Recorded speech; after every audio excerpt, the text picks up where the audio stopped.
Evet değerli izleyenler, şu an Dilok kentinin Islahiye ilçesinin Sulu Mağara köyündeyiz. Köy gerçek anlamıyla tamamen yıkılmış diyebiliriz. Burada insanlar kendi enkazlarını, kendi yaralılarını kendi imkanlarıyla çıkardılar. Ve ilk gelen yardımlar dışında devletin en azından 3-4 gün sonrasında buraya uğradığı detaylarını alabildik. O yüzden şimdi biraz köyü dolaşacağız. Sonrasında köy sakinleriyle biraz konuşmaya çalışacağız. Arkadaşım da takip etsin beni. Şu an neredeyse bütün evlerin şu şekilde gösterelim. Bütün evlerin neredeyse duvarları, yerleri dökülmüş durumda. Köyün tamamında neredeyse çok az ev kalmış. Onlar da hasar alan ve bir şekilde çatlaklar oluşan ve oturulmayacak noktada olan evler. O yüzden de bu şekilde biraz kısmen detay göstermeye çalışıyoruz. Gördüğünüz gibi burada bir ev tamamen enkaz halinde, bütün parçaları sağa sola dağılmış durumda. Dikkatli yürümeye çalışıyoruz çünkü gerçekten ciddi hasarlar almış.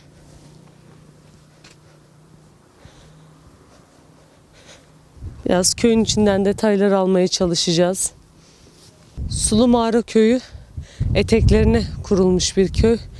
Yukarı tepenin ardında Sulu Mağara, yani mağaranın kendisi zaten orada. Kayalarda aşağıya dökülmüş, oraları da gösterelim. Buradan daha net görünecektir. Yukarıdaki kaya parçaları köyün aşağısına doğru yıkılmış durumda. Bu da bir parçası. Islahiye'den, merkezden çok da farksız değil.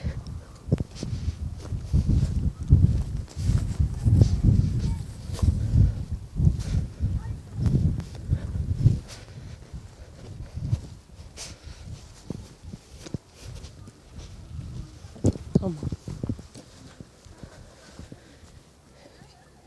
İnsanlar buralarda çadırlarını kurmak zorunda kaldılar. Ne yazık ki. Sonradan gelen çadırlar, birçoğu kendi imkanlarıyla buralarda çadırda kurmuşlar. Biz de yavaş yavaş yanlarına gitmeye çalışıyoruz.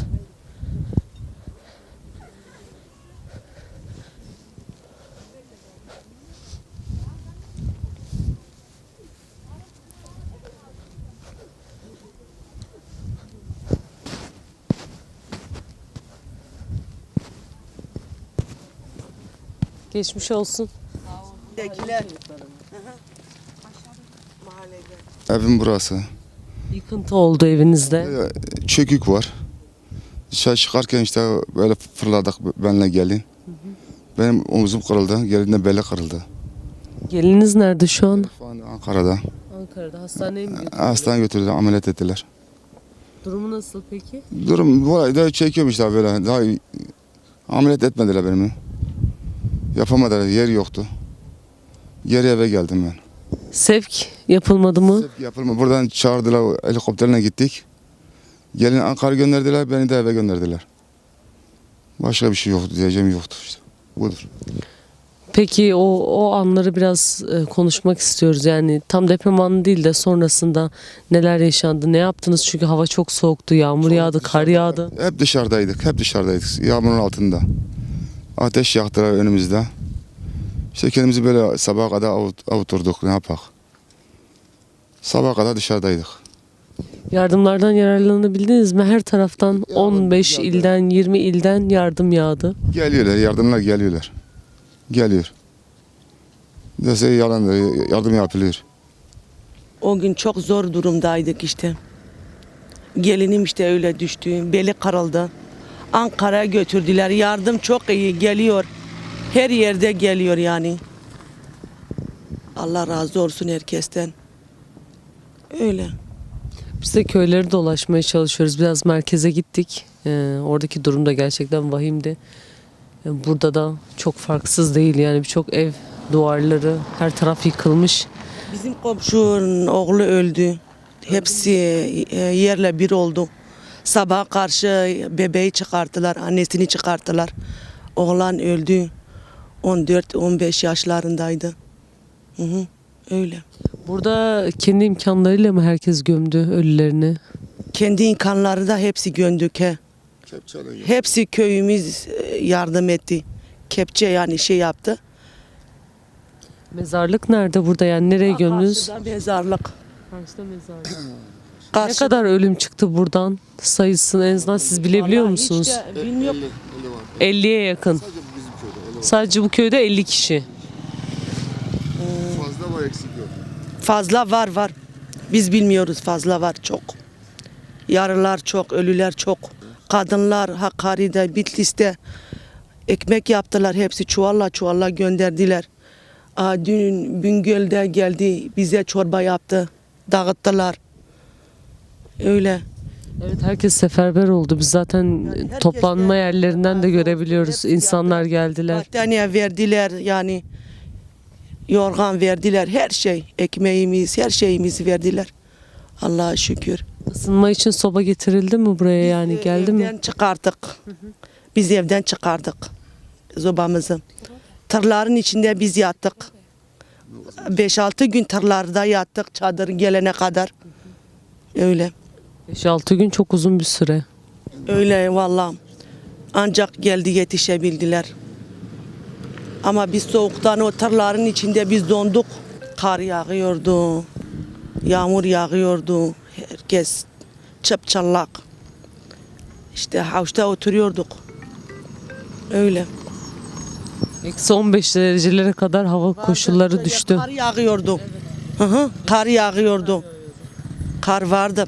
Peki ne söylemek istiyorsunuz? Bundan sonrası için neler yapılması gerekiyor? Hem köylerde hem şehirlerde. İşte bizim evlerimiz yok oldu. Ev istiyoruz, her şey. Perişan millet. Hayat sıfır. Hem psikolojik hem de maddi olarak herkes çok çökmüş durumda. Psikolojimiz yerle bir oldu. Evlerimiz yok, bir şeyimiz yok. Ortalıktayız işte öyle. Evlerimiz hiç yok. Haliyle sizin de bir ev talebiniz var bugünlere dair. Çünkü tonlarca vergi verdiniz yıllarca. Bunun dönüşü olacak mı olmayacak mı onu günümüzdeki günlerde göreceğiz. İnşallah görürüz. Evlerimiz yok, bir şey kalmamış evde, hiçbir şey. Bir bardak alacağın yok. Yok. Peki devletin imkanları yeterli miydi bu noktada? Hep köylerde geldi. Hep kadınlar giyecek, kendi giyeceklerini göndermişler, battaniyeyi. Yani çocukların asbaplarını hepsini göndermişlerdi. Öyle ekmeklerinin evlerinde ne varsa onları gönderdi köylere. Yine aslında insanlar kendi yardımlarını kendileri ulaştırdılar. Kendi yardımlarını ulaştırlardı. Herkes giydiklerini getirdiler. Allah razı olsun yani herkesten. Çok geçmiş olsun o zaman tekrar. Umarım tez zamanda toparlanırsınız. İnşallah valla inşallah toparlanırız. Yani bu sıkıntıları atlatırız. Ama zaman gerek çok. Çok zaman gerek. Daha 6 aydır. Eşim yok. Bari dedim orada felaket yaşadım. Benim burada bir rahat görün, burada rahat yok. Öncelikle geçmiş olsun. Yani biz zaten köyü dolaşıyoruz şu an. Köyde çok ciddi hasarlar var. Siz de o hasarı yaşayan insanlardansınız. Ev sizin yıkıldı. Evet. Bir başka eviniz de varmış. O da yıkılmış. Evet, yani iki biz öyle evimiz evet, 2 eviniz yıkıldı. Biraz o süreci anlatabilir misiniz? Neler yaşandı burada? Gece sabah yani sabaha karşı 4'tü. Biz sandık ki yani kıyamet kopuyor. Biz kalktık. Kalkıyoruz düşüyoruz. Kalkıyoruz düşüyoruz. Yani yer bizi ileri itiyor. Biz aşağı indik. Baktık. Biz hep evlerin yıkılacağı aklımıza gelmedi. Ben hiç düşünmedim evler yıkılacak. Biz aşağı indik.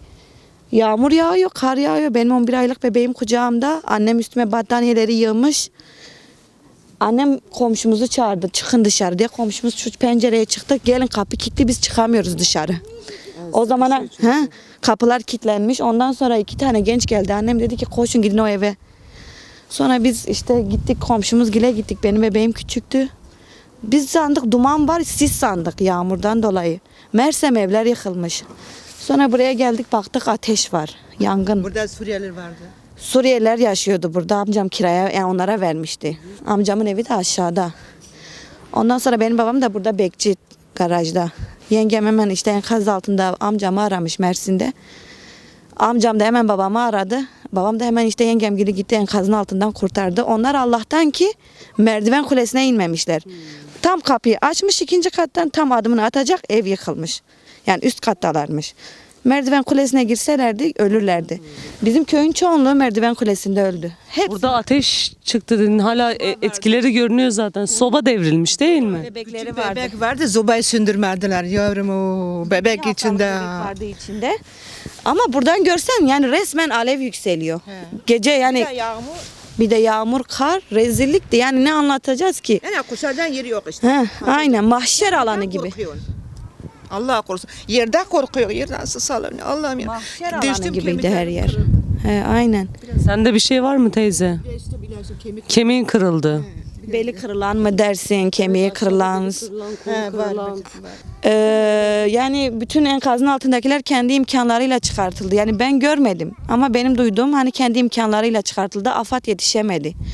Bu sonrasında artık böyle şeyin etkisi geçti, şiddetin etkisi geçtikten sonra bu sefer herkes duyum aldı. Tabii sabaha karşı olunca her taraftan insanlar buraya akmaya geldiler. Aynen. Hem yardımlarını getirdiler, Aynen Allah razı olsun. tam onu diyecektim. O yardımlar size ulaşabildi mi? Sağlam kaynaklar getirebildi mi size buraya? Bize ilk yardım benim kendi gördüğüm ilk yardım Bingöl Valiliğinden geldi. İlk tır. Belki onu tanıyorum bilmem. Mehmet adı. O tırları çok getiriyor. Şimdi avzakana aç. Sağlık ocağı o açmış, ilaç getirmiş. Kaltanda o şimdi yardım ediyor adam. Yani ilk gün biz çok su sıkıntısı yaşadık. Su içmeye korkuyorduk. Suyumuz yok. Duyduğumuz kadarıyla ilk Barzani'nin şeyleri girmiş dediler. Hani bilmiyorum ben görmedim ama herkes öyle diyor. İlk Barzani'nin yardım ambulansları girmiş köyümüze unuttum, biliyorum. mi ilçemize mi onu da bilmiyorum. Islahiye merkezde gördük biz ambulans ekibini. Evet yani Irak'tan gelen bir ekipti. Evlerden Sakin ol abi, sakin ol. Tamam, sakin ol. Sabit kal, sabit.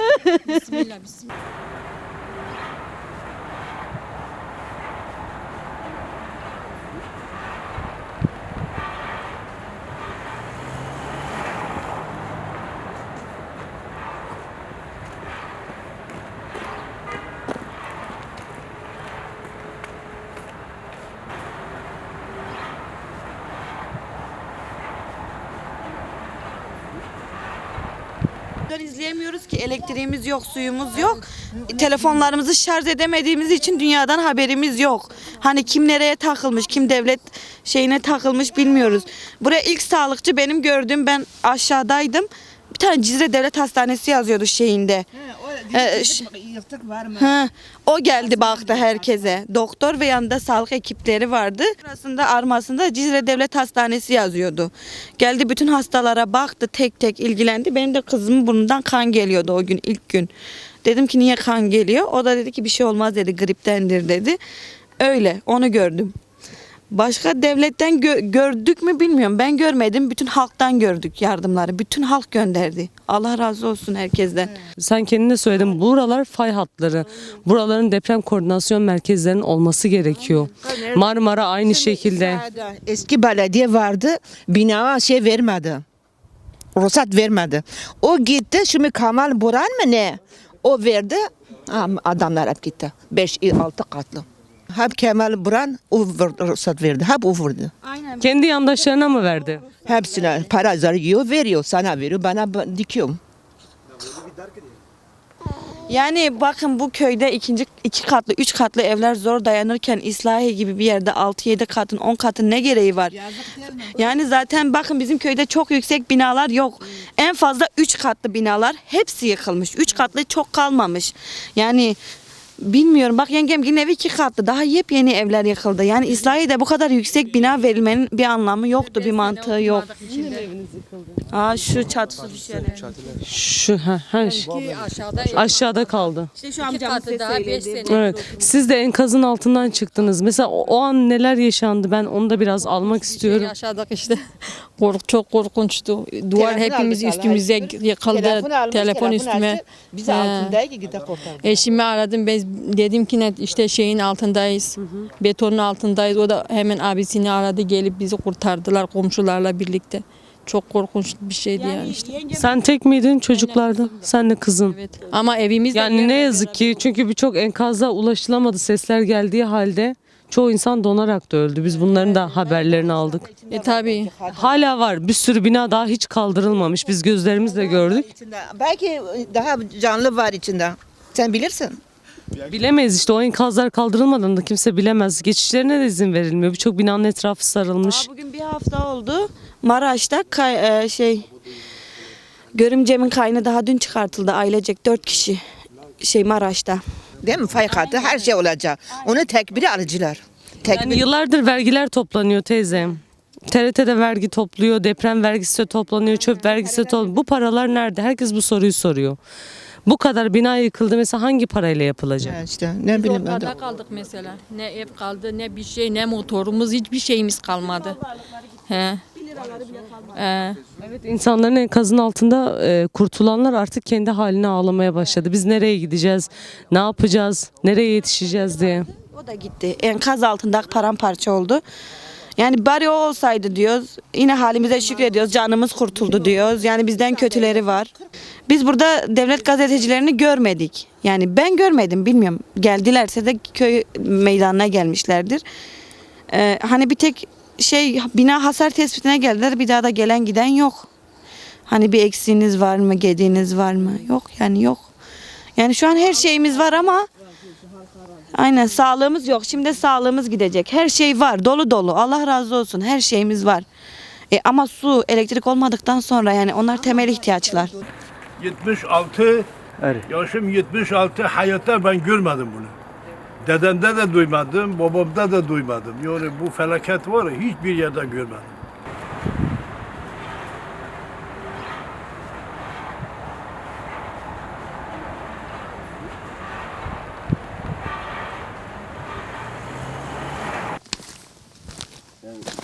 Dedesiyle getiriyor kızını filan hepsi komple. O da gece yemek filan yedikten sonra gidiyor Diyarbakır görevine. Adam saat 4'te gene haber gidiyor adama. Sonra bakıyor ki aile komple gitti işte 6 kişi. Ha baksana duvarlar hepsi. Bu Yani ev az önce de sarsıntı yaşadık zaten. 4.6 İslahiye. 4.6 mı? Muhtemelen bir iki ev kalmışsa da onlar da artık Ya tabii, yıkılmıştır. tabii. Burada yan yatmış daireler falan görüyoruz altta aşağı İleride tarafta. var ha 4 katlı 5 katlı yan yatmış böyle. Mesela ileride 5 katlı yerle bir olan var. Evet. Hepsi ha bu ev mesela. Adam kapı kilitli balkondan kendine atladı. Benim ev oradaydı. Sonra geldik burada ateş yaktık işte sabaha kadar yağmurun altında söylemezsem taytlamayı durduk yani. Yani o şeyle çıkınca insan.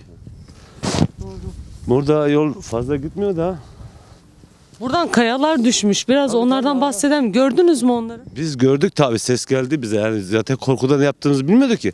Bak oradan kayalar geldi. Şuradan geldi. Orada mağara gibi yer var oradan geldi. Hatta bu evin şu tarafına da geldi mağara büyük kayalar. Kayalar. Şu evin kenarına yetişti az bir şey kalmıştı. Buradaki yani heyran ondan da. Kaya parçası var Tabii zaten. tabii o da gelmiş Şurada. bak. Orada Evet. görüyorsun yerde Evet. çıktığı yerleri. Evet evet. Sürüklendiği Hı yerleri hı. de Tabii görebiliyoruz tabii. burada. Orada bir tane parça var daha. Orada o büyük kaya. Orada duruyor tam gelmedi yani. Bu şeyin üstünde mi? Şimdi burada heyelan bir de tehlikesi var Tabii değil mi? işte o helan mesela bizim öbür tarafta daha iki dağ arasında bir yol vardı. Bu zaten fay hattı oradan geçtiği için yol kapandı. Bu öbür tarafı dağın öbür tarafı Öyle komple kaydı böyle. Yol mol kalmadı yani. Şimdi haritada kaymaların olduğu da söyleniyor. Doğru işte orası. Orası. Hı hı. Orada mesela maden ocağı var yukarıda. Orada iki kepçe söylediklerine göre kömülmüş böyle. Zaten bizim o ilkokulla Tandır arasında bu fay hattı oradan geçmiş. Hatta gördüğünüz orada toprak asfalt kalkmış. Kalkmıştı. O aradan gitmiş mesela. Akbez var Hassa tarafında bizim ADP'de oralar. Yolçat Akbez var aşağı orada bir şey yok. Ama yukarı köyler mahvoldu. Zaten bu direkt Kırıkhan'a gidiyor. Kırıkhan Hatay ondan sonra Reyhan'la Suriye'de yetişmiş. Evet, Suriye'de de. 10-20 kilometre. Halep'te Aha. bir sürü insan enkazın altında kalmış hala çıkarılmayı bekliyor. Biz duyduk yani onlarda aynen öyle.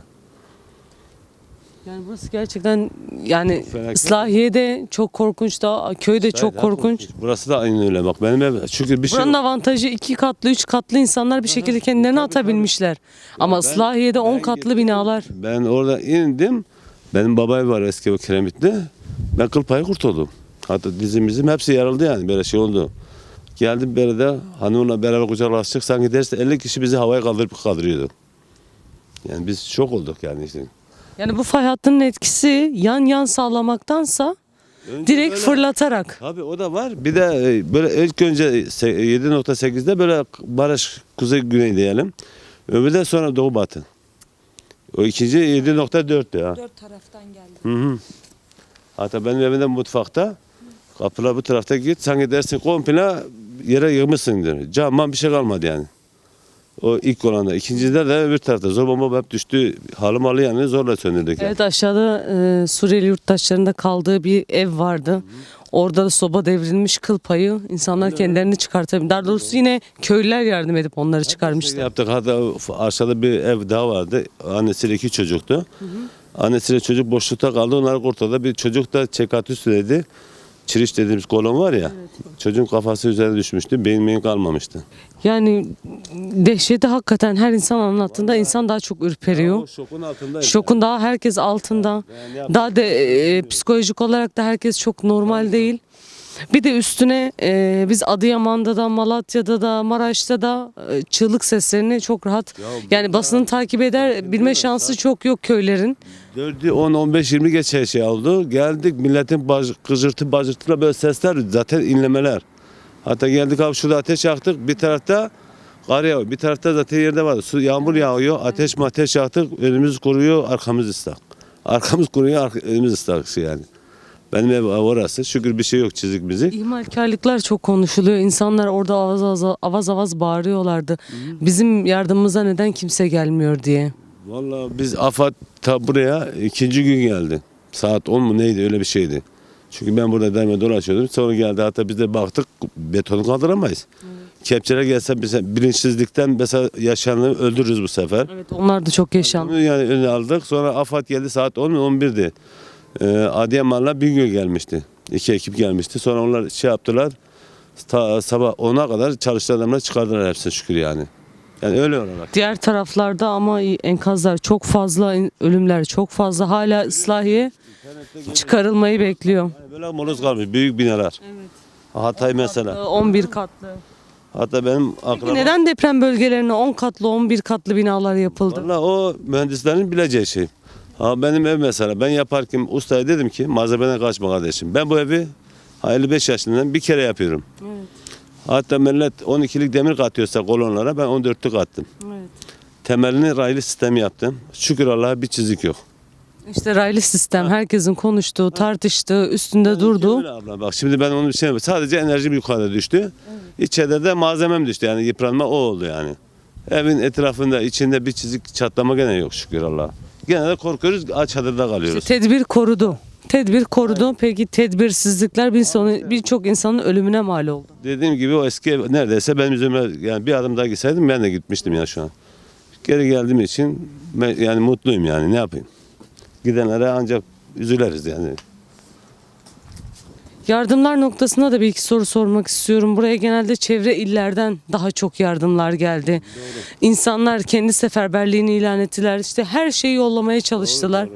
Ama bazı yardımların önü de kapatılmaya çalışıldı. Vallahi biz de Yönlendirmeye çalışıldı. görüyoruz internette de filan gelen yardım araçlarının önünü filan kesmeler filan hepsi görüyoruz. Yok sağ olsun bizim buraya gelenler şu ana kadar gelen vatandaş herkes ihtiyacı neyse battaniye aldı. Yiyecek mi yiyecek. Öyle yapıyoruz yani bizimki buradakiler. Çok geçmiş olsun diyelim tekrardan. Umarım tez zamanda bu yaraları atlatırız. 4-5 sene sürer ablacığım şimdi doğrusu. Tek mesela bir Van'da oldu 200 senede ancak kendine gelebilir değil mi? Bu şu an 10 tane il. Ya bizim Maraş. Kim bilir kaç milyon kişi değil mi? Adıyaman şey olsa Hatay olsa. Elbistan yok oldu, Adıyaman merkez yok oldu. Pazarcık'tı. İlk 7.8. İlk nokta orası. Sonra Nurdağ oldu. İşte şu an biraz önceki 4.6 İslahi'ymiş. Ha. Vura vura geliyor.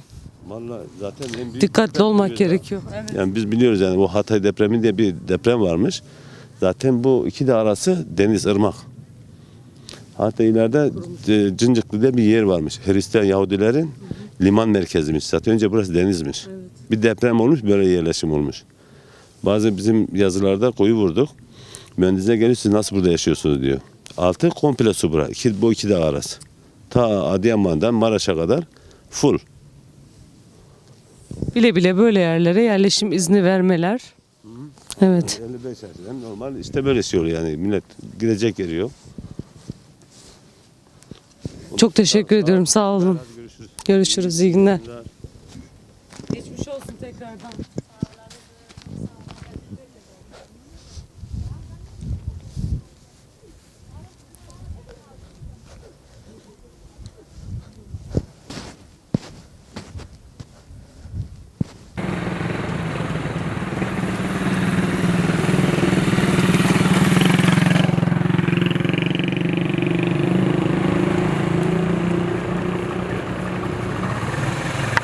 Öncelikle merhaba diyelim size. Biraz kendinizden bahsetmenizi isteyeceğim ve bu koordinasyonu nasıl oluşturduğunuza biraz değinmenizi isteyeceğim. Doktor Mehmet Fırat Doğan ben. Bu Altınüzüm bölgesinin koordinasyonunu sağlıyoruz. Aslında biz bir gönüllü olarak geldik. Burada kendim bir fabrikam var. Onun için hem de buralıyız aslan olduğumuz için. Burada 52 köye birinci günden itibaren ulaştık. Kendi imkanlarımızı hem şahsi hem arkadaşlarımızın bu destekleriyle buraya tırlar getirdik. Tüm köylerimize ulaştık. İslahiye ilçesine yardımlar vardı ama köylere ulaşamıyordu maalesef. Biz birinci günden itibaren arkadaşlarımızla, bunlar hepsi bizim akrabamız ve soydaşlarımız, komşularımız. Tüm köylerimize ulaştık. Oradaki enkazlar vardı, enkazlar çıkartıldı. Herkesin ihtiyaçları karşılandı. Şimdi böyle bir yıkılmayan bir binamız vardı. Bunun keşfini yaptık. Baktık ki binamız sağlam. Hastanemizi aktive ettik. Çevre arkadaşlardan, köylerden, yani şehirlerden buraya doktorlar getirdik. Bir eczane kurduk. Adana'dan bir dostumuz sağ olsun bize bir eczaneyi komple buraya getirdi. Eczanemize oturduk. Eczacı getirdik. Asistanlarımız var. Onları oturtturduk. Burada bir afet yönetim merkezi kurduk. 52 köye buradan hizmet veriyoruz. Ayrıca işte gelen tırlarımız var. Bunlar yine bizim arkadaşlarımızın getirdiği. Burada depomuzu kurduk. Tabii herkese dağıttıktan sonra bundan sonra böyle tekil tekil herkese ulaştırmak için bir yönetim sistemi kuruyoruz. Burada çünkü salgınlar başladı. İshaller artmaya başladı. Solunum yolu rahatsızlıkları artacak.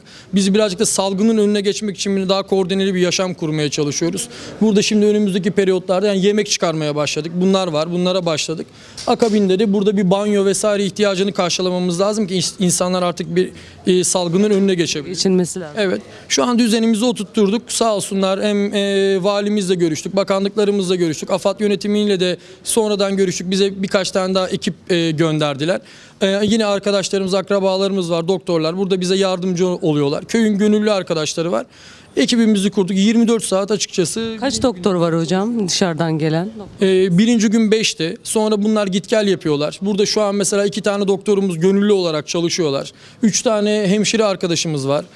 Yine böyle ani müdahaleler yapacak 2 tane arkadaşımız var. Bunlar hep bizim çevreden getirdiğimiz eşimiz, dostumuz açıkçası. Çok güzel bir sivil aslında organizasyon. Daha sonrasında biraz daha koordine haline dönüşmüş. Evet. Aslında refleks üzerine gelişmiş bir çalışma başlatılmış diyebiliriz başlangıç için. Afet yönetimine alışkın olduğumuz için açıkçası yani birçok biz maden ocakları yöneticiliği yaptık bu zamana kadar, inşaat yöneticiliği yaptık. Onun için bu tarz afet yönetimine uygun bir yaşam şeklimiz de var zaten. Birinci gün koordine olduk yani ilk günün gece saat 12'de açıkçası 4'te deprem olmuştu. Biz 12'de buraya 5 tane tır getirdik. Aslında AFAD bunları dağıtacak diyorlardı. O koordinasyon tam olarak sağlanamadı maalesef. İlçe komutanından ricada bulunduk. Dedik buna gönüllüyüz, dağıtalım. Tırları zaten kendimiz getirdik.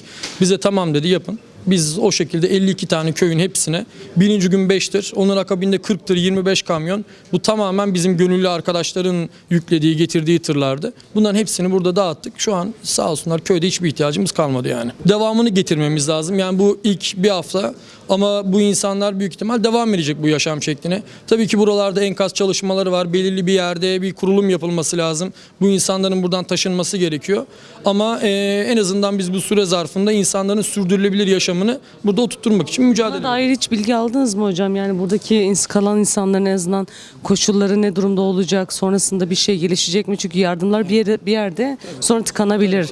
Artık rutin bir hayata dönüşebilir. O süre zarfında bilinçsiz bir tüketim gelişebilir. Bununla ilgili çalışmalar hiç yürütüldü mü burada? Şimdi yürütülecek mi? Tabii gelen arkadaşlar var. Binaların kontrollerini yapıyorlar. Yani hangileri yıkılacak vesaire. Köyümüz kötü durumda. Büyük ihtimal buradaki binaların çoğu yıkılacak. Evet, tabii bu yıkım anında buradaki insanların evlerini, çadırlarını yanlarına kurdukları için bunların da buradan tahliye olması lazım. Bununla ilgili çalışmalar yapılıyor. Gerekli kişilerle görüşüyoruz. Ama burası bir tarım bölgesi. Onun için bu insanları buradan göndermek de çok imkansız. Büyük ihtimal burada bir çiftçilerin yaşayacağı bir alan kurulur. Belki aileleri başka yerlere tahliye edilebilir. Bu şu an tabii düşünülüyor. Biz tabii onlarla birlikte hem onlara da yardımcı oluyoruz hem kendimiz burada bir düzen kurduk açıkçası. Şu an organizeyiz. Yani o şekilde devam ediyoruz. Çok teşekkür ederim hocam. Eklemek istediğiniz bir şey var mı? Sağ olun, teşekkür ederim. Yani ihtiyacımız var. Belirli bir süre daha bu yardımlar devam edilmeli. Zaten bu saatten sonra bir de sizlerden, insanlardan ricam sağlarda, sollarda kafalarına göre malzeme dağıtmasınlar. Yağmacılık kültürü oluştu. Bu daha tehlikeli ve bu yağmacılık kültürü salgına neden oluyor. Yani çünkü insanlar birbirleriyle daha çok temas ediyorlar ve bu insanlar hijyen kurallarına uymadıkları için birbirlerine bu salgını yayıyorlar. Yani mikropları birbirine yayıyorlar. Şu 2 gündür karşılaştığımız çok ciddi seviyede bir ishal var. Bu tabii mikrobik bir hastalık. Bu devam da edecek. Görünüyor bu. Onun için bu yağmacı kültürden bazı insanlar geliyor samimi şekilde ya da böyle güler yüzlü bir şeyler dağıtmaya çalışıyor. Bu tabii insanların bir anda oraya yığılmasına neden oluyor. Bunlar tehlikeli şeyler. İyilik yaptığımızı zannedip kötülüklere neden oluyoruz. Onun için koordine bir şekilde yapılması lazım. Şimdi biz burası aslında bir şeydi, yani sağlık merkeziydi. Biz burayı hem hastane olarak kullanıyoruz hem afet merkezi hem de bir depo alanına artık çevirdik. Bundan sonra teker evlere ulaşıyoruz. İhtiyacı olmayana vermememiz gerekiyor. Bakıyoruz ki bir kişinin ihtiyacı var. Hemen oraya ulaştırıyoruz. Daha düzenli. Bundan sonra insanların bir yerlerde yığılması, birbirleriyle temasını da engellememiz lazım. Köy bölgesi zaten kalabalık insanlar. Bir de başka kalabalık gruplarla temasa girdikleri zaman salgın daha da büyüyecek. Bu tehlikeli. Yani iyilik yapıp da iyilik yaptığımızı zannedip yarın tehlikelerin neden olmayalım.